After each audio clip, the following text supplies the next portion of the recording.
forensic, as the labs where the scientists work are commonly called, are used to evidence arriving from quite unexpected quarters, but none more unexpected, I think, than the one at the core, and I use that word advisedly, of this week's story. This was a Northern Ireland sectarian murder investigated by the Royal Ulster Constabulary and the Northern Ireland Forensic Science Laboratory. But in order to protect them, actors have been used throughout. What they say, however, was actually said by those they portray.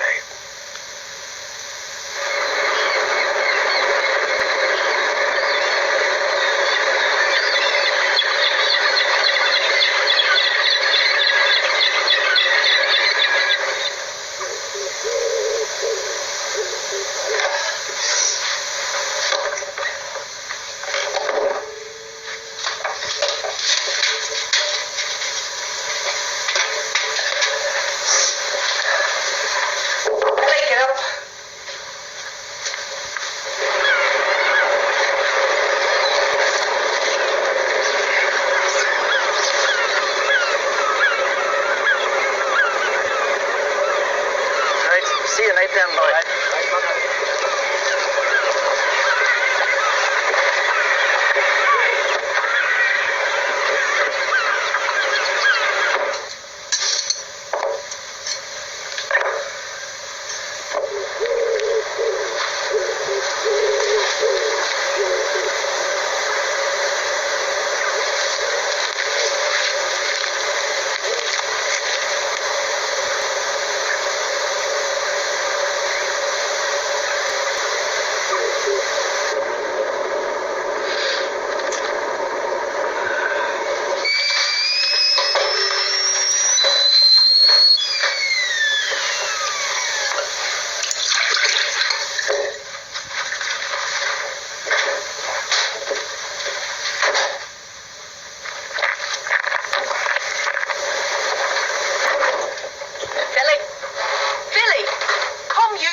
Your breakfast. Do you hear me? I'm sick of you and that old motor.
See you Finnegan starting now.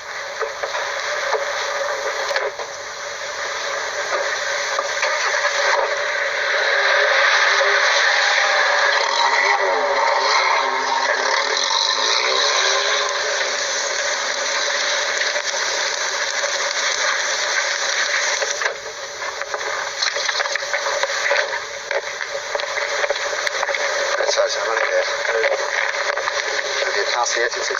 Yes, we have. I don't want anyone in here without a good reason. It looked very much like a provo shooting, simply because the target was an off-duty member of the EDR. Right, Keith. Listen, I want to get a couple of constables down there right away, see if they've seen anything at all. Any sign of a car, anything like that.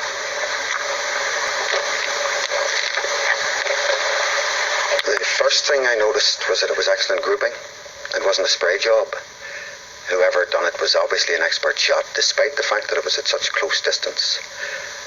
I've seen policemen on the range, and I know from my own experience, the safest place is behind the target.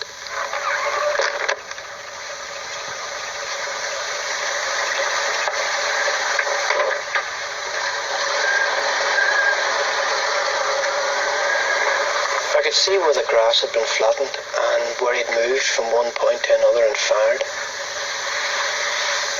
We had a fair idea from the calibre of the empty cartridge cases that the weapon was a Russian assault rifle. And there were about 6 different types of them. We thought it was probably a Kalashnikov or a Semenov, which were the 2 types of weapon used by the provisionals at that time. But we were no doubt at all that it was a provisional killing. Passengers travelling on British Airways Super Shuttle to London Heathrow. Proceed to gate number 9.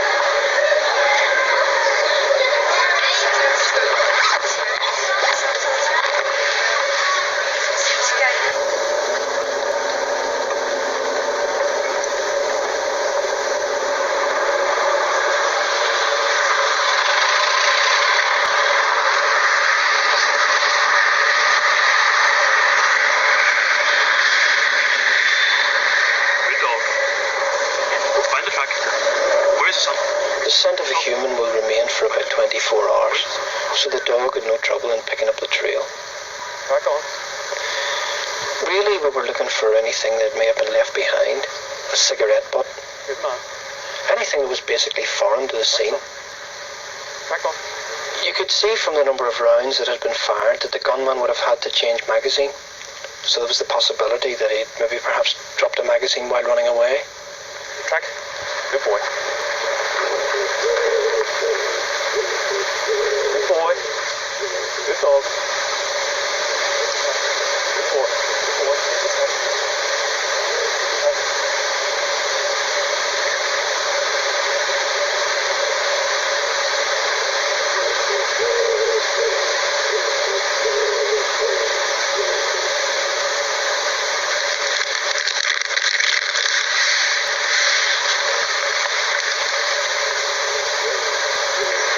What do you make of that? Did you find it? Up in the trees. Well, what way was he eating that? It wasn't the way I would have eaten an apple. It had been chawed. Whoever had bitten it had held it with one jaw, sort of gnawed it with the other. But I didn't really attach any great significance to it. It might have evidential value, but it could have come from anywhere. It could have been thrown by the army, could have been thrown by a policeman even.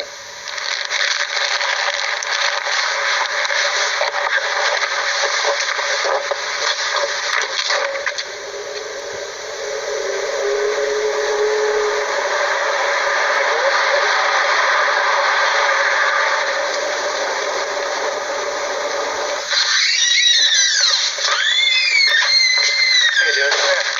32 cartridge cases from the Craig murder. And an apple. I spoke to McIntyre at the laboratory. He was sceptical and a bit sarcastic. He wanted to know what we were trying to do with it and what evidential value we could get from an apple. But as far as I was concerned, there was definitely evidence in the bite marks.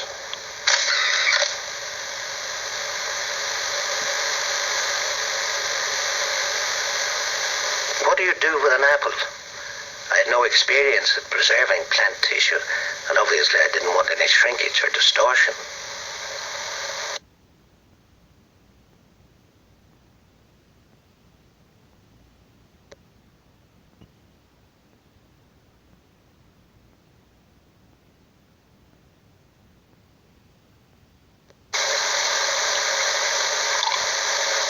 It was done in a guess, really.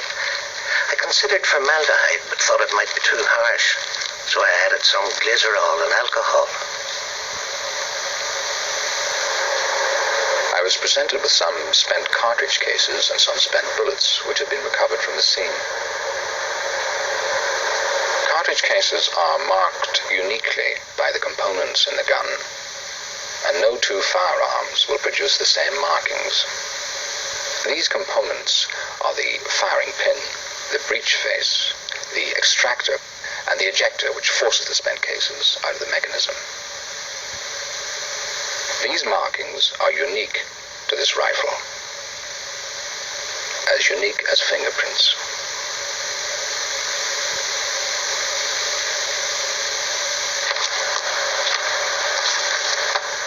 I compared exhibits from previous shootings with the cartridge cases from the Craig murders.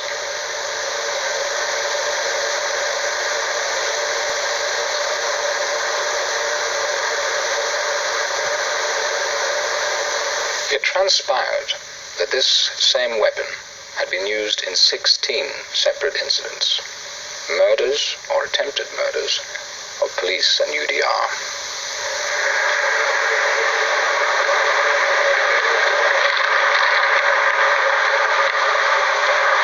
Through the various intelligence agencies, we were aware of an IRA unit operating in this area.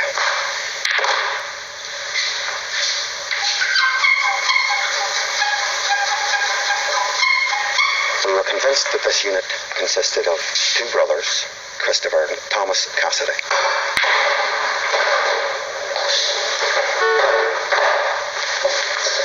Come on, he's here. The third member was one James Riley. They had been identified at a number of shootings and were on the run.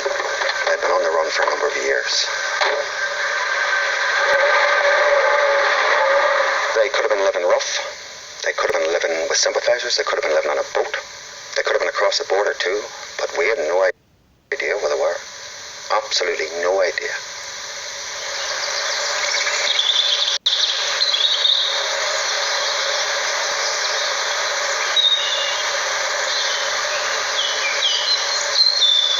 Is he going to be able to... Oh, for Jesus' sake, what are you at? Sorry. Will you grow up and quit messing? Is he going to be able to get down on time? That's what I want to know. Pay attention. An active service unit would normally comprise 4 to 6 men. Now, to protect their identity, to perhaps lessen the chances of a tout, they will operate completely as a unit. As soon as they turn right, this will let it go. They will decide themselves when to do a hit, the targets, how to do it. As soon as they turn. We had information that there was a fourth man, a Kelly, an Anthony Kelly. Well, you've only got to look at the electoral list for that area to see how many Kellys there are. Every other bloody house was an A. Kelly. There was Anthony Kelly, Anthony Joseph Kelly, Anthony James Kelly. They were cousins and brothers. Really, it was quite a headache. He could have been any one of them. We had to face it. The guy could be anywhere.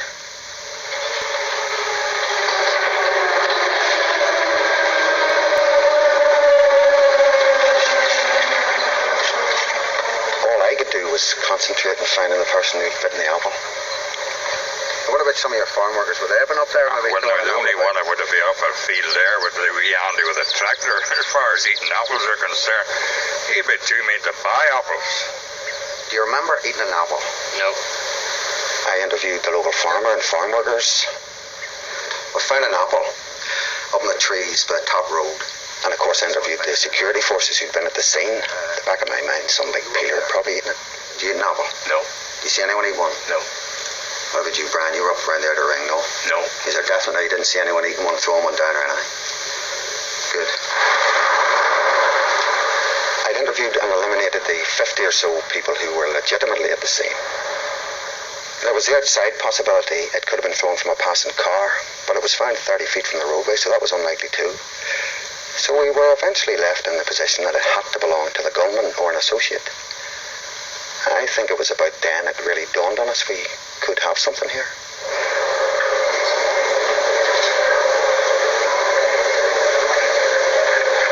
At this stage, we thought it best to bring the experts into it. And I had a friend in the London School of Dentistry.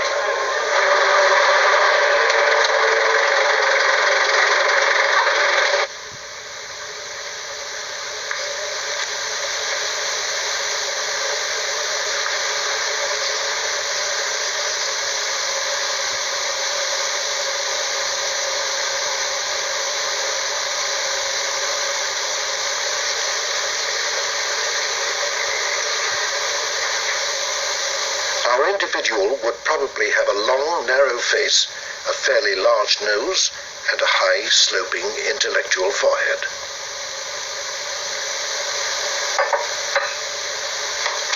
He would have a protruding lantern jaw. He would have a high vault to his palate and might suffer from respiratory problems. He would be a tall, possibly thin individual. He would tend to have high shoulders and large hands and feet. I said, well, yes, but I didn't really believe it. I mean, he'd given a detailed description of the person. He said he was tall, 5'10" to 6 foot, thin, gangly, scratchy ankles without bending down, very high cheekbones, gaunt in around the cheeks, with this very peculiar mouth, and grade 2 or 3 occlusions of the jaws or something, whatever that means. Well, in my own mind, I suppose, being perfectly honest, I was very sceptical. I thought it was all Jack and Ori.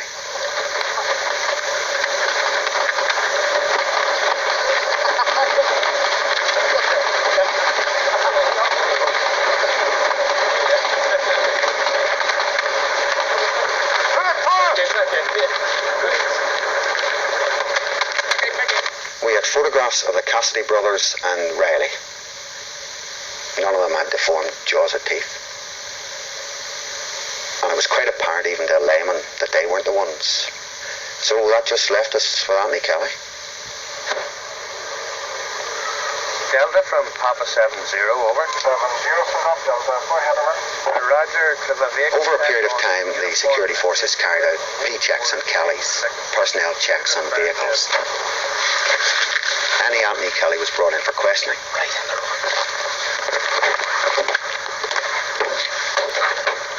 Is young Martin Brown still down in Tullamore? Oh, he's still there. Been down there for 5 years. Is he? He kept trying to get up to Strand Town. Want to get on the football team.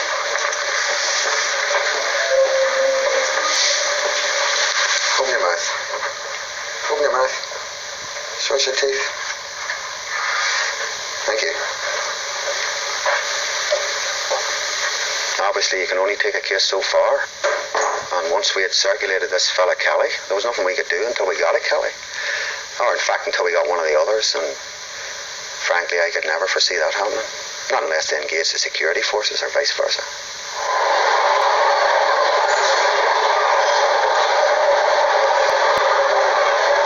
Passengers travelling British Airways Super Shuttle flights from London Heathrow, please contact desks 4 and 5 in the check-in.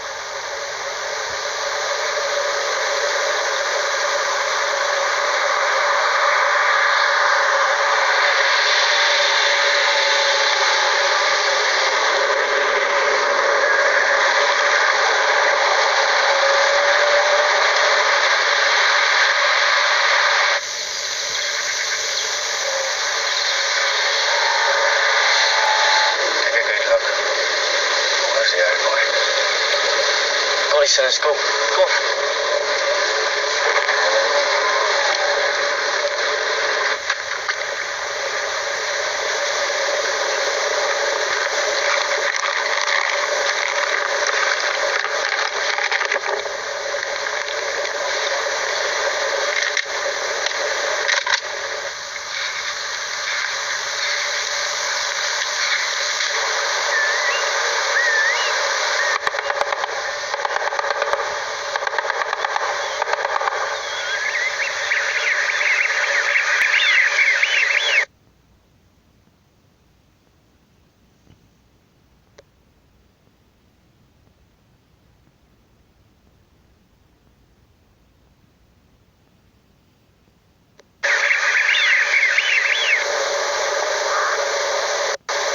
Checkbook, that's gone for sure. Aye, the TV's gone, and the place is in a wild mess. Thank you very much. Thank you. Now your car keys.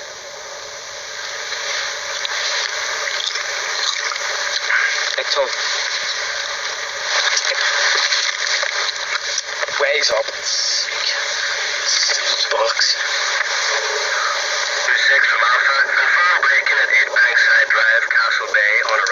realize all that I've invested? All of this? My entire culture? Do you realize what you're asking me to do?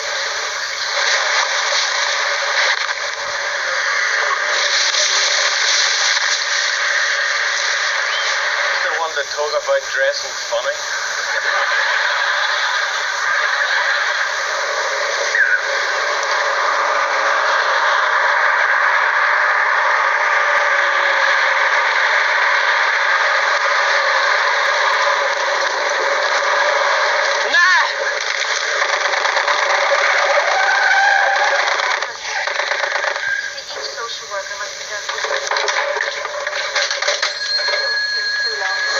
Sit there.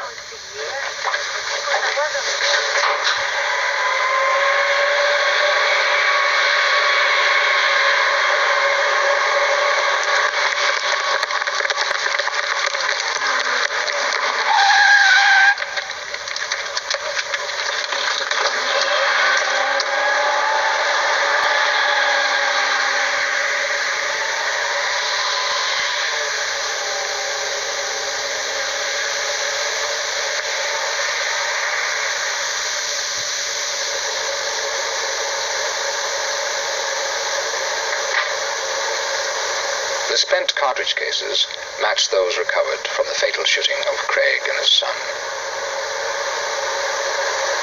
The same firearm was used in both incidents. He was wearing one of them jungle jackets. What do you call them? You know, a whole lot of pockets. And he was young. I didn't see his face now, you understand. He had one of them woolly masks on. That unit don't need masks. They don't need disguises. Number one, they operate out of total fear, and number two, they were on the run anyway. Witnesses will not come forward and give evidence against them. There's no question about it. So they can operate quite openly.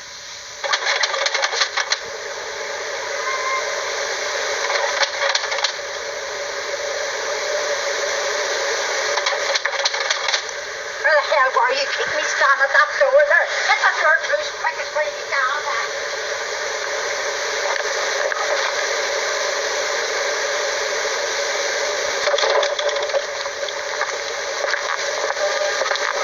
There'll be very few people who directly tell the police anything, but we did have a way for them to talk to us without them having to reveal their identity.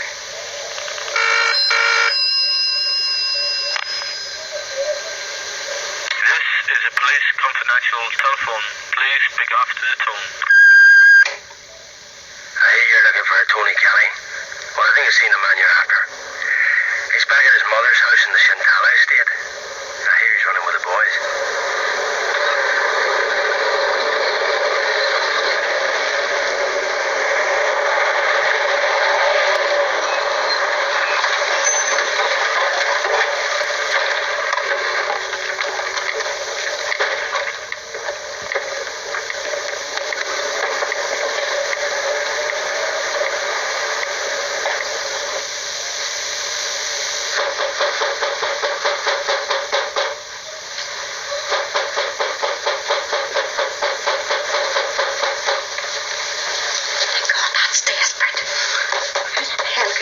She's married, just married, it's not in the neighbours or something like that. Dear God. I'm coming.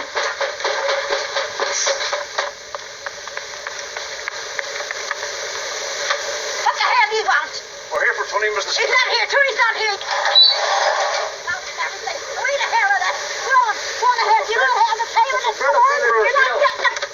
I'm telling you, come down downstairs and I'll get going for you. Come on down downstairs. Okay.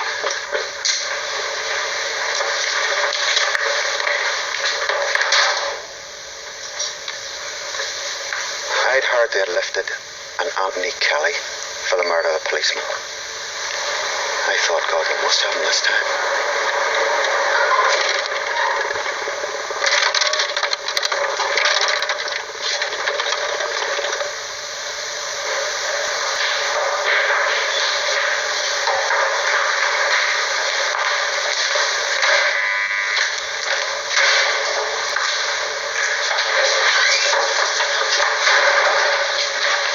Empty your pockets.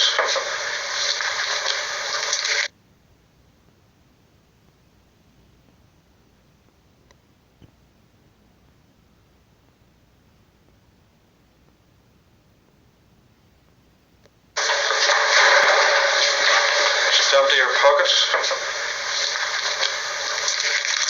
I thought I'd won the pools. As soon as I saw him, I was 90% certain it was him.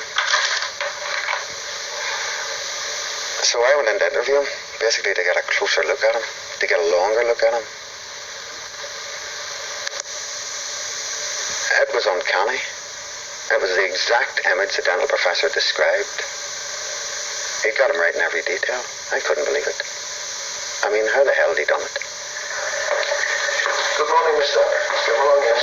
Mr. St. John. As an orthodontist, I've been straightening people's teeth for longer than I would care to admit.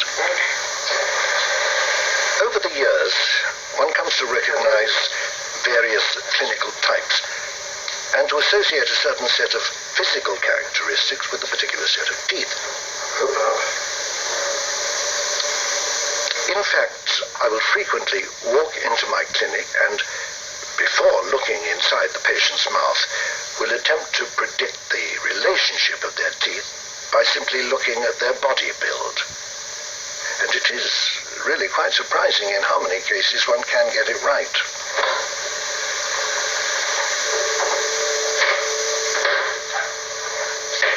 With the apple, I had to reverse this process and work back from the tooth impressions to the body build. Fortunately, this individual's teeth were misaligned in a particularly characteristic way. It was clear, for example, that the top row of teeth were crowded and overlapping. The two central incisors were set at a rather V-shaped angle to each other. This indicated that this individual would have a V-shaped upper arch and a high vault to the palate of his mouth. Such people tend to have long, thin faces and large noses and respiratory problems of one kind or another. However, what interested me particularly about the apple was the way it had been eaten. Apparently, our individual had held it with his upper teeth and then broken a piece out of it with his lower teeth. Now, this indicated one of two things. Either that was just the way he ate apples, or alternatively, he found it impossible to bring his front teeth together. Now, there is a condition known as anterior open bite, which describes this inability. In children, it is quite common. Sometimes it is self-correcting, sometimes not. It is therefore very important to predict how the bite will develop. A computer study has confirmed that we can get it right 80% of the time.